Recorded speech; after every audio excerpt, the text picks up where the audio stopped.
నా పేరు జానిరెడ్డి. మాది ఎస్‌జార్ ఓటర్ సర్వే. సో, ఇంతకుముందు కూడా నేను ఆహ్, మన చాలా రాష్ట్రాలకి exit polls, pre exit polls, post exit polls వదిలాను. సో, మన రీసెంట్‌గా మన తెలంగాణలో అసెంబ్లీ ఎలక్షన్స్ జరిగాయి. దానికి కూడా నేను సర్వే చేసి ఎగ్జిట్ పోల్స్ వదిలాను. మీరు చూసే ఉంటారు. ఇంతకుముందు ఇంతకుముందున్న అన్ని సర్వేలతో నా సర్వే కంపేర్ చేసి చాలామంది నాయకులు కూడా చూశారు. ఎంత కరెక్ట్‌గా ఎగ్జాక్ట్‌గా నేను ఎగ్జిట్ పోల్స్ ఇచ్చాననేది.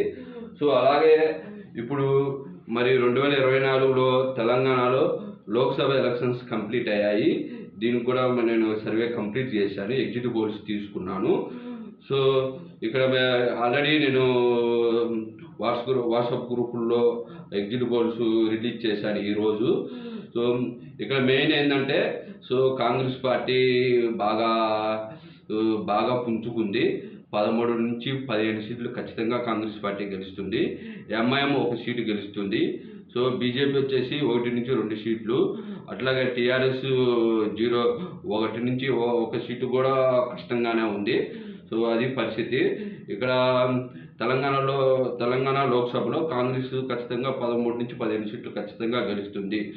సో, ఇంతకుముందు కూడా నేను చెప్పాను, మన అసెంబ్లీ ఎలక్షన్స్లో ఖచ్చితంగా 65 సీట్లు, 66 సీట్లు కాంగ్రెస్ ప్లస్ సిపిఐలు గెలుస్తారని. బీఆర్ఎస్ పార్టీ 42 బిలోనే ఉంటుందని. అట్లాగే బీజేపీ కూడా